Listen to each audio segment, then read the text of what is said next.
भी इनको बोलते हैं, क्योंकि एक उपाधि भी इनको मिली हुई है, क्योंकि सारे जो इनके दरबारी कवि होते थे उनको इन्होंने संरक्षण भी दिया था। ठीक है, अगला पॉइंट आप लिख सकते हो, इनके दो अभिलेख मिलते हैं, एक तो प्रयाग प्रशस्ति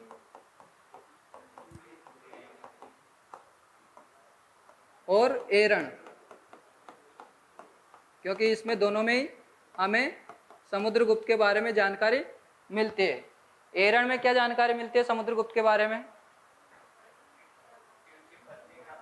एक तो इनकी पत्नी का नाम मिलता है इसमें, दत्त देवी। सेकंड जो है, इसी में कहा गया है कि जो समुद्रगुप्त हैं वो कुबेर के भांति है, जब खुश होते हैं तो सारी चीजें वो दे सकते हैं, लेकिन जब नाराज हो जाए तो वो यमराज जैसे भी हो जाते हैं ना। तो वो कथन भी आप इसमें डाल सकते हो, लेकिन 5 नंबर में लिखना है, क्योंकि प्रयाग प्रशस्ति में भी काफी चीजें मिलती हैं। तो एक उनका जो लेखक था हरिशरण दरबारी कविता है कि भाई ये उसके द्वारा लिखा गया है, मतलब एक एक लाइन लिखना है किसके बारे में भी, अभिलेखों के बारे में, क्योंकि हमें थोड़ा 50 शब्द करने हैं इसके बारे में। आप जब आपने अभिलेखों का जिक्र कर दिया है, उसकी उपाधियां बता सकते हो, क्योंकि उपाधियां भी हमने साथ के साथ इसमें लिख दिए। ये उपाधि नहीं है भारत का नेपोलियन जो है, वो किसी इतिहासकार ने उसको कहा है, जबकि जो उपाधि है वो कवि प्रेमी में आ जाएगी, या कवि सम्राट आप लिख सकते हो। परम भागवत की जो उपाधि है वो भी उन्होंने ली थी, तो वो आप उसमें लिख सकते हो, क्योंकि पहली बार किसी ताम्र पत्र पर जो उपाधि देखी गई है वो परम भागवत की उपाधि देखी गई है, और वो समुद्रगुप्त के द्वारा ली गई है ना। इसके अलावा और क्या लिख सकते हो इसमें? क्या? विजय नीति के बारे में इन्होंने, मतलब जो 9 राज्य जो हैं उत्तर के जीते थे,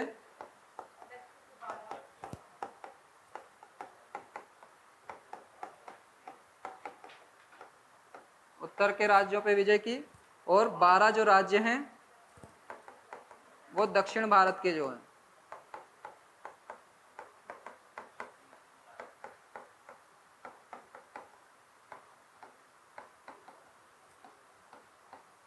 इसके अलावा और क्या बता सकते हो आप? कॉइन्स के बारे में बता सकते हो, किस किस प्रकार के कॉइन्स मिलते हैं?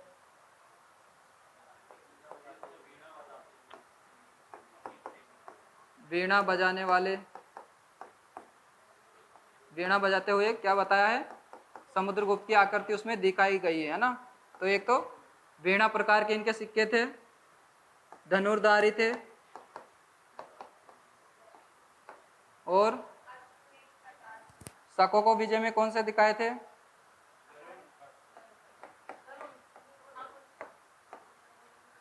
शक थे, कौन थे? नागवंशी थे वो तो, जब नागवंशियों को हराया था तब चलाया था गरुड़ वाला। हाँ, अश्वमेघ यज्ञ भी करवाया था।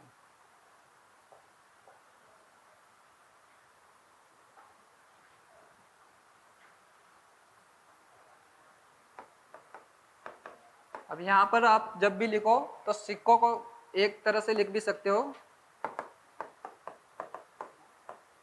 सिक्के, है ना। तो वीणा बजाते हुए, धनुर्धारी प्रकार के, गरुड़ प्रकार के, तो चलिए ये सिक्के हो गए आपके, है ना। इसके अलावा और क्या लिख सकते हो इसमें? अभी 50 शब्द नहीं हुए हैं, वो तो आप प्रयाग प्रशस्ति का जब वर्णन करो तो उसमें लिख सकते हो, क्योंकि प्रयाग प्रशस्ति में जो जानकारी मिलती है 33 उसमें पंक्तियां हैं।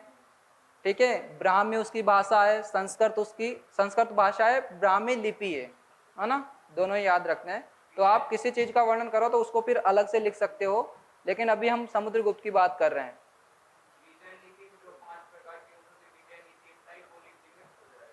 उस विजय,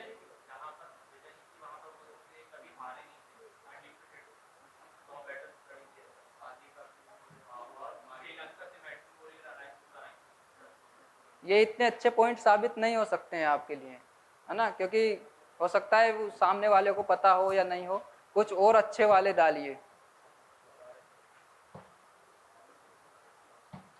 सोचिए थोड़ा, क्योंकि ये जो एग्जाम है ये लिखने का एग्जाम है। आप कितना भी पढ़ लोगे, लेकिन हम रिकॉल कितना कर पाते हैं और कुछ अच्छे पॉइंट कितना रिकॉल कर पा रहे हैं, उसी पे निर्भर करता है एग्जाम। है ना। नंबर आपको उतने नहीं मिलेंगे अगर आप क्वेश्चन को ऐसे ही लिख कर आ जाओगे, फिर कहोगे कि हम लिख कर तो आए थे लेकिन पता नहीं क्या हुआ।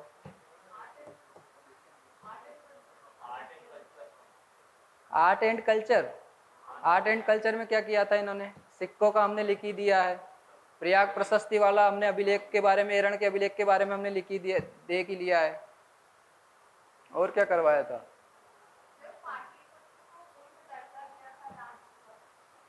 पाटलिपुत्र को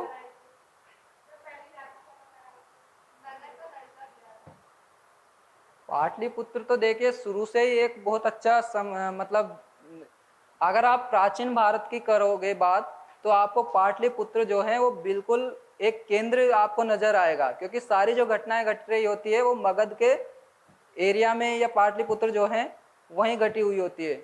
लेकिन पाटलिपुत्र को पटना कौन करता है? पटना के नाम से शेरशाह सूरी आता है, वो इसको पटना का नाम देता है। ठीक है, क्योंकि पाटलिपुत्र अभी से नहीं है, वो आपको जब हमने हर्यक वंश पढ़ा था, हर्यक वंश में भी हमने कुछ राजाएं पढ़े थे। पहला जो राजा था वो कौन था? बिंबिसार। तो बिंबिसार का बेटा जो था अजातशत्रु, और अजातशत्रु का बेटा जो उदयन था वो इसको पाटलिपुत्र को क्या करता है?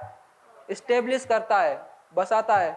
और वहीं से क्या है, जो पाटलिपुत्र है एक बहुत बड़े जो नगर हैं उसके रूप में जो सारी जो क्रियाएं हैं वो वहीं होती है। जिस तरह आप मध्यकाल की अगर बात करोगे तो राजधानी कहाँ ट्रांसफर हो जाती है? दिल्ली में आ जाती है, क्योंकि दिल्ली जो है प्रमुख केंद्र हो जाता है सत्ता का, क्योंकि सारी जो गतिविधियां हैं वो फिर दिल्ली से ही होती है ना। सेंट्रलाइजेशन आप कह लीजिए, क्योंकि सारी जो राजा वगैरह होते थे वो कहाँ बैठते थे? दिल्ली में बैठते थे। लेकिन प्राचीन भारत के जो राजा थे वो पहले कहाँ थे? पाटलिपुत्र या जो बिहार वाला या मगध वाला जो एरिया था, ठीक है, तो उसी एरिया में वो शासन करते थे। समझ पा रहे हो? फाहियान ने समुद्र के गुप्त के बारे में नहीं लिखा।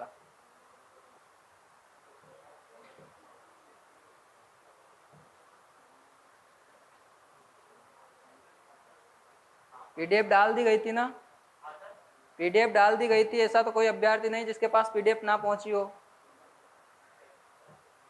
और वो चेक ना करे वो आपकी बात है ना। हमारी तरफ से जो चीज़ थी वो हमने डाल दी थी। हमारी उम्मीद थी कि भाई आप, मतलब हमने सोचा था कि भाई पढ़कर आएंगे, कुछ पूछ लेंगे, तो पढ़कर आना चाहिए था ना।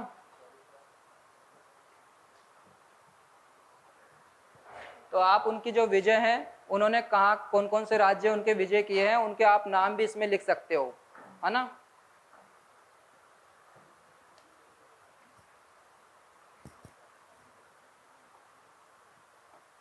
देखिए अभी इसमें 4-5 बिंदु हुए हैं, है ना। तो आपके 50 शब्द अभी इसमें नहीं बन रहे हैं।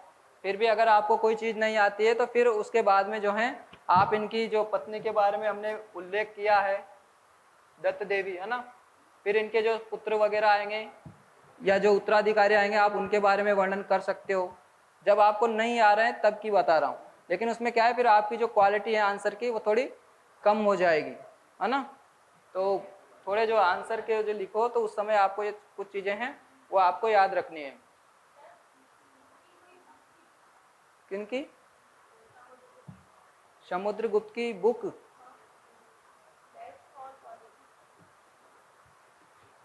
बेस्ट फॉर पॉलिटी हमने तो कहीं नहीं पढ़ी है, अगर होगी तो मैं एक बार देखकर बताऊंगा आपको ना।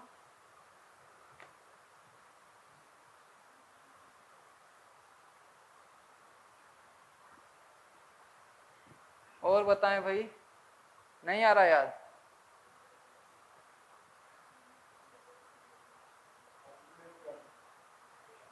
अश्वमेध यज्ञ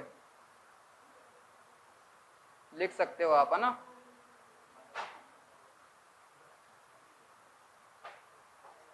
कहाँ तक शासन था इनका?